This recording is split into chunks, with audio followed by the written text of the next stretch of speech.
என் தங்கப்பிள்ளையே, இன்று இந்த வெள்ளிக்கிழமையில் என்னை கண்ட என் பிள்ளை, நீ பேரதிர்ஷ்டசாலி அல்லவா? என் குழந்தையே, இந்த வாழ்க்கையில் உன்னை ஆட்டி படைத்து கொண்டிருக்கின்ற பல விஷயங்கள் முடிவுக்கு வர வேண்டிய தருணம் வந்துவிட்டது. வெள்ளிக்கிழமையின் விடியலிலேயே அம்மா உன் வாழ்க்கையில் இருக்கின்ற ஒரு காரியவாதியையும் உனக்கு துரோகங்களையும் ஆபத்தையும் விளைவிக்க காத்து கொண்டிருக்கின்ற ஒருவரையும் அடையாளம் காண்பித்து கொடுத்திருக்கின்றேன். இந்த நாளில் யாரெல்லாம் உன் முன்னால் நின்று உன்னோடு இருந்து கொண்டே உன்னுடைய விஷயங்களை வெளியில் சொல்லிக் கொண்டிருக்கின்றார்களோ அவர்களை எல்லாம் புரிந்து நீ விலகி இருக்க வேண்டிய தருணம் வந்துவிட்டது. நாளைய தினம் நான் சொல்கின்ற இவரின் பெயரை ஒரு முறை நீ சொல்லிப்பார். நிச்சயமாக எங்கிருந்தாலும் உன்னை தேடி ஓடோடி வந்து விடுவார். அது மட்டுமல்ல, இவரை நீ பார்த்தாலே உனக்கு வாழ்க்கையில் இருக்கின்ற பல குழப்பங்களுக்கு தெளிவு கிடைத்துவிடும். இத்தனை நாளும் இப்படி ஒருவரைத்தான் உன்னுடைய வாழ்க்கையில் நீ தேடிக்கொண்டிருந்தாய். இது போன்ற ஒருவரின் சந்திப்பு உனக்கு கிடைக்கும் என்றால் நிச்சயமாக இதைவிட பேரதிர்ஷ்டம் உனக்கு இந்த வாழ்க்கையில் வேறெதுவும் இருக்க முடியாது. உன்னோடு இந்த வராகி நான் இருந்து உனக்கு கொடுக்கின்ற விஷயங்கள் அத்தனையுமே எப்பொழுதுமே தெளிவாக உன் வாழ்க்கையில் நிறைவாக கிடைத்து கொண்டிருக்கிறது. ஒவ்வொரு நாளும் என் பிள்ளை, நீ இழந்துவிட்ட விஷயங்களை எல்லாம் நினைத்து நினைத்து வாழ்க்கையில் மிக பெரிய கஷ்டத்தை அனுபவித்து கொண்டிருக்கின்றாய். என்ன நடக்கும் ஏது நடக்கும் என்று தெரியாமல் நீ அனுபவிக்கின்ற ஒவ்வொரு துன்பங்களுக்கும் சோதனைகளுக்கும் உனக்கான நல்ல தெளிவு கிடைக்க வேண்டிய சூழ்நிலை கூடி வந்து விட்டது. என்னதான் இந்த வாழ்க்கையில் உனக்கு பிரச்சனைகள் இருந்தாலுமே எல்லாவற்றிற்கும் கடைசியாக முடிவு என்ற ஒன்று நிச்சயமாக இருக்கின்றது. எல்லாவற்றிற்கும் இறுதியாக உனக்கு தீர்வு என்ற ஒன்று நிச்சயமாக இருக்கின்றது. இதையெல்லாம் தாண்டி நீ இந்த சூழ்நிலைகளை எல்லாம் கடந்து விட வேண்டும் என்று நீ நினைக்கிறாய் அல்லவா? அதற்காகத்தான் நாளைய விடியலில் உன்னை தேடி வருகின்ற இவரால் உனக்கு வாழ்க்கையில் மிக பெரியதொரு மாற்றம் நடந்தே தீரும். இவரின் பெயர் என் பிள்ளையே, நீ சொல்லும் பொழுது நிச்சயமாக உன்னுடைய மனதில் இருக்கின்ற பல குழப்பங்களும் உனக்குள் தோன்றுகின்ற தேவையற்ற சிந்தனைகளும் உன்னை விட்டு விலகி ஓடிவிடும். பல காலமாக இதற்காகத்தானே நான் காத்திருந்தேன் என்று சொல்கின்ற என் பிள்ளை, இத்தனை நாளும் இதையெல்லாம் தாண்டி நீ எத்தனையோ இன்னல்களை கடந்து நீ வந்திருக்கின்ற உன்னை பார்க்கும் பொழுது உன் தாயானவள் எனக்கு அது அத்தனை மன மகிழ்ச்சியை கொடுக்கிறது.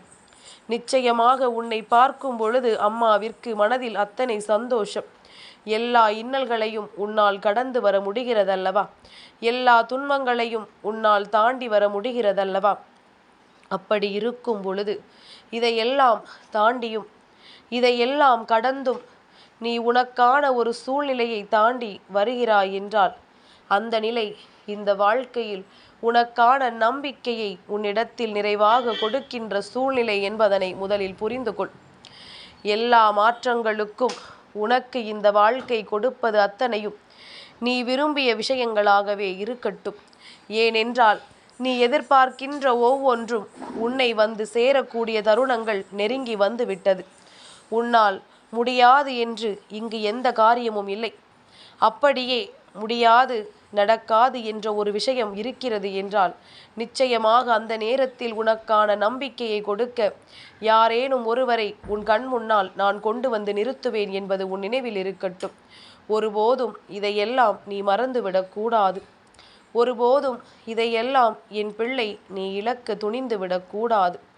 இந்த வாழ்க்கை உனக்கான நம்பிக்கையை என்றோ உனக்கு கொடுத்து விட்டது என்பதுதான் உண்மை.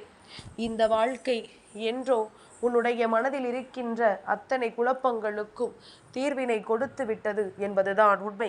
ஆனால் அதையெல்லாம் நீ சரியாக பெற்றுக்கொண்டாயா என்பதனை நீதான் எனக்கு சொல்ல வேண்டும். என் குழந்தையே, சரியான தருணங்களை எல்லாம் எதிர்பார்க்கின்ற பொழுது தெய்வம் உன் முன்னால் வந்து நின்றிருக்கிறது. நீ கேட்ட குழப்பத்திற்கெல்லாம் ஒரு பதிலை யாரேனும் ஒருவர் மூலமாக உனக்கு அனுப்பி கொடுத்திருக்கிறது. அதையெல்லாம் சரியாக பெற்றிருந்தாயானால் இன்று நிச்சயமாக இந்த குழப்பம் உனக்கு வந்திருக்காது. உனக்குள் தோன்றிய தேவையற்ற எண்ணங்களும் உனக்குள் தோன்றிய தேவையற்ற சிந்தனைகளும் இத்தனை காலமும் உன்னோடு இருந்து உனக்கான மன கஷ்டத்தை உனக்கு மேலும் மேலும் நீட்டித்து கொடுத்து கொண்டே இருக்கிறது. இனியும் நான் நடத்துவதை நீ புரிந்து கொள்ளவில்லை என்றால், அம்மா சொல்கின்ற விஷயங்கள் எதுவுமே உன் செவி வந்து சேரவில்லை என்றால், நிச்சயமாக இனி நடக்கக்கூடிய விஷயங்கள் அத்தனையிலுமே உனக்கு கிடைக்கக்கூடிய நன்மைகள் எதுவும் கிடைக்காமல் போய்விடும் என்பதனை முதலில் புரிந்து கொள். நான் இருந்து எத்தனையோ நல்ல காரியங்களையும் எத்தனையோ தெய்வங்களின் உதவிகளையும் உனக்கு பெற்று கொடுத்திருக்கிறேன்.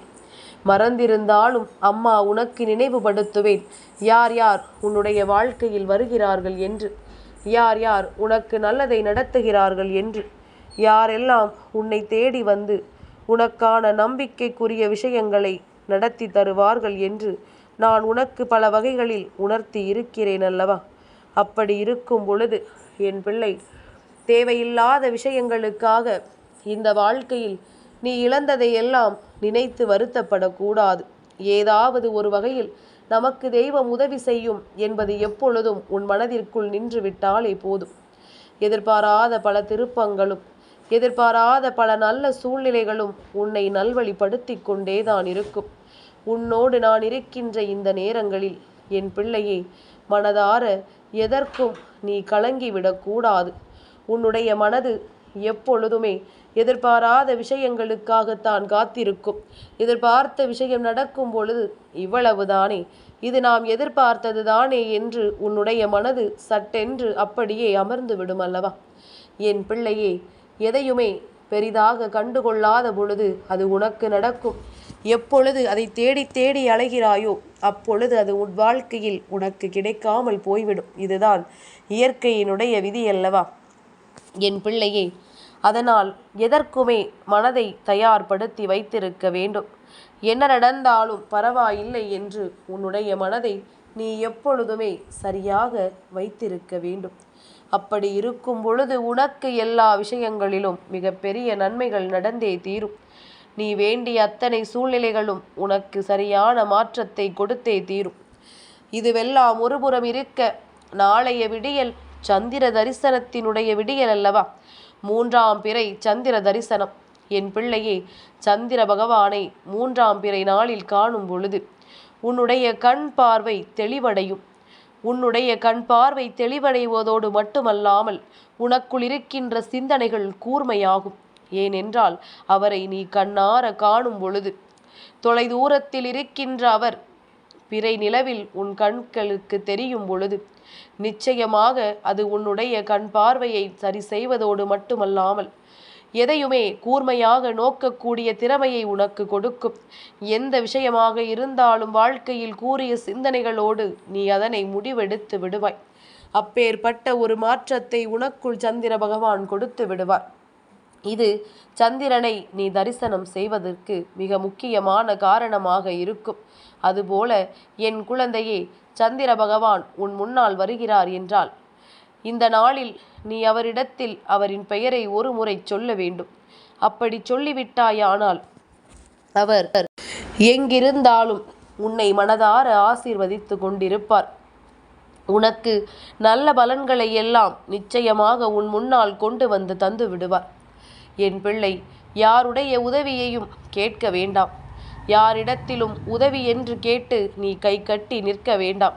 ஆனால் என் குழந்தையே, உன்னால் ஒரு விஷயத்தை செய்ய முடியும். அது என்ன தெரியுமா? உதவியை தெய்வத்திடம் நீ தைரியமாக கேட்கலாம். தெய்வத்திடம் எந்த ஒரு விஷயத்திற்காகவும் நீ முறையிடலாம்.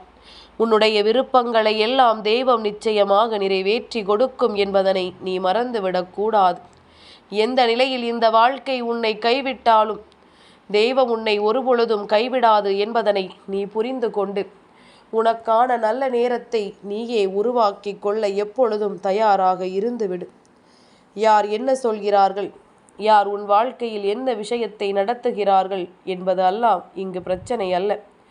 என் பிள்ளையே, என்ன நடந்தாலும் எது வந்தாலும் அதிலிருந்து நீ உனக்கான வெற்றியையும் உனக்கான நம்பிக்கையையும் நிறைவாக பெற்றுக்கொள்கிறாயா என்பதில்தான் இந்த வாழ்க்கை உனக்கு முழுமையாக அடங்கி இருக்கின்றது.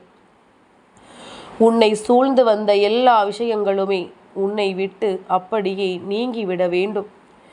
நீ எதற்கு சந்திர பகவானினுடைய எந்த பெயரை சொல்ல வேண்டும் தெரியுமா? ஓம் சந்திரமௌலீஸ்வராய நமக, ஓம் சந்திரமௌலீஸ்வராய நமக என்று சந்திர பகவானினுடைய நாமத்தை நீ சொல்ல வேண்டும். பௌர்ணமி நாளிலும் 3ஆம் பிறை தரிசன நாளிலும் சந்திர பகவானினுடைய இந்த பெயரை சொல்லி நீ ஒரு முறை அவர் முன்னால் நின்று விட்டால் போதும். என் குழந்தையே, அவருக்கு நீ தீபம் ஏற்றி ஆராதனை காண்பிக்கலாம். இந்த மந்திரத்தை சொல்லி, அவரின் நாமத்தை சொல்லி நீ நிச்சயமாக அவருக்கு தீப ஆராதனை காண்பிக்கலாம். அவரின் அருள் உனக்கு நிச்சயமாக கிடைக்கும். இந்த தீப ஆராதனை காண்பிக்கும் பொழுது ஒரு தாம்பூல தட்டில் பச்சரிசி பரப்பி அதன் மீது இந்த தீபத்தை ஏற்றி நீ அவர் முன்னால் நில். நிச்சயமாக உன்னுடைய விருப்பங்கள் எல்லாம் கூடிய விரைவில் நிறைவேறிவிடும். தாமதமாகின்ற அத்தனை விஷயங்களும் தரமாக உன் வாழ்க்கையில் கிடைக்கும். உன்னுடைய நம்பிக்கைக்கு நிச்சயமாக பலனுண்டு என்பதனை நீ மறந்து விடாதே. எதிர்பாராத நேரங்களும் எதிர்பாராத சூழ்நிலைகளும் என்றும் என்றென்றும் உன்னை நல்லபடியாக வாழ வைக்கும் என்பதனை நீ புரிந்து கொள்ள வேண்டும். உன்னோடு எப்பொழுதும் எதற்காகவும் இந்த வராகி நான் இருக்கிறேன் என்பது உன்னுடைய புரிதலில் இருக்க வேண்டும். உனக்கு எப்பேற்பட்ட கஷ்டங்களும் வந்துவிட முடியாதபடிக்கு நான் இருக்கிறேன் என்பதனை நீ உணர்ந்து விட்டாயானால் சந்திர பகவானை நாளைய தினம் தரிசனம் செய்ய வேண்டும். அம்மா, சந்திர பகவான் 3ஆம் பிறை தரிசன நாளில் என் கண்களுக்கு தெரியவில்லையே, மேகங்கள் மூடிக்கொண்டதே, அவர் எங்கிருக்கிறார் என்பது எனக்கு தெரியாமல் போய்விட்டதே என்று என் பிள்ளை நீ சொல்வாயானால் அந்த தருணத்தில் என் குழந்தை நீ சொல்ல வேண்டிய விஷயங்கள் எல்லாம் ஒன்றே ஒன்றுதான். நீ என்ன செய்ய வேண்டும் தெரியுமா? உன்னுடைய இல்லத்தில் இருக்கின்ற பூஜை அறைக்கு நேராகச் செல். அங்கு 3ஆம் பிறை சந்திரனை எந்தெந்த தெய்வங்கள் தன் தலையில் சூடி இருக்கின்றார்களோ, குறிப்பாக சிவபெருமான், உன் அம்மா இந்த வராகி தேவி, பிரித்யங்கரா தேவி என்று எந்தெந்த தெய்வங்களின் தலையில் எல்லாம் பிறை நிலவை சூடி இருக்கின்றார்களோ அவர்களின் படத்திற்கு முன்னால் நின்று நீ சந்திர பகவானை மனதார நினைத்து அந்த பிறையை தரிசனம் செய். நிச்சயமாக கோடான கோடி பலன்கள் உனக்கு கிடைக்கும் என்பதில் எந்த ஒரு மாற்று கருத்தும் கிடையாது. என் பிள்ளையே, எந்த தெய்வங்களையும் நேரில் காண வேண்டும், நேரில் சந்தித்து அவர்களின் அருளை பெற வேண்டும் என்பது எல்லாம் கட்டாயம் கிடையாது. நீ மனதார அவர்களை நினைத்து விட்டாலே போதும். நீ விரும்பிய அத்தனை விஷயங்களும் இந்த வாழ்க்கையில் உனக்கு நடக்கும். நீ விரும்பிய அத்தனை மாற்றங்களையும் இந்த வாழ்க்கை உனக்கு கொடுக்கும் என்பதனை நீ புரிந்து கொள்வாய். உனக்காக என்றும் என்றென்றும் நான் இருந்து தருகின்ற விஷயங்களுக்கு நீ எப்பொழுதுமே சரியான பாதைகளை உருவாக்கி கொண்டு சரியானபடி அதிலிருந்து உனக்கான நன்மைகளை நீ மீட்டெடுக்க வேண்டும். நல்ல நேரம் வரும் பொழுது உனக்கு இந்த வாழ்க்கையும் பல நன்மைகளை நிச்சயமாக கொடுக்கும். எல்லா விதமான காரணங்களும் இந்த வாழ்க்கையில் உனக்கான சரியான பதிலை கொடுக்கும் என்று நம்பிவிட முடியாது. ஆனால் நீ நினைத்தால் எல்லாமுமே உன் வாழ்க்கையாக மாறும். நீ நினைத்தால் எல்லா விஷயங்களுமே இந்த வாழ்க்கையில் உனக்கான வெற்றியை உன் கைகளில் கொண்டு வந்து சேர்க்கும். சந்திர பகவானை மனதார வேண்டி நாளைய 3ஆம் பிறை சந்திர தரிசனத்தில் உன்னுடைய வாழ்க்கையின் அத்தனை வேண்டுதல்களையும் நீ நிறைவேற்றிக்கொள். எந்த இடத்திலும் தயங்கிவிட வேண்டாம். எந்த இடத்திலும் நீ உனக்கு நல்லது நடக்காது என்று நினைத்து விட வேண்டாம். உன்னுடைய எண்ணங்கள் இந்த வாழ்க்கையை அழகாக்கி காட்டும். உன்னுடைய எண்ணங்கள் இந்த வாழ்க்கையை உனதாக்கி கொடுக்கும். உன்னோடு நான் இருக்கின்ற தருணங்கள் எல்லாமுமே உன்னை நல்வழிப்படுத்தும் என்பதனை நீ புரிந்து கொள்வாய். எல்லா நேரமும் இந்த வராகி அருளால் உனக்கு நல்ல நேரமாக நிச்சயமாக மாறும். உன்னுடைய மனது எதிர்பார்க்கின்ற விஷயங்கள் அத்தனையுமே உனக்கு நிச்சயமாக கிடைக்கும். நல்லதொரு நேரத்தையும் நல்லதொரு சூழ்நிலையையும் உனக்கு உருவாக்கி கொடுக்கின்ற உன் அம்மா இனியும் அந்த சூழ்நிலையோடு உன்னை நிச்சயமாக நல்லபடியாக பயணம் செய்ய வைப்பாள் என்பதனை நீ மறந்து விடாதே. என் தங்கப்பிள்ளைக்கு இந்த வராகி அம்மாவினுடைய ஆசீர்வாதங்கள் எப்பொழுதும் உண்டு.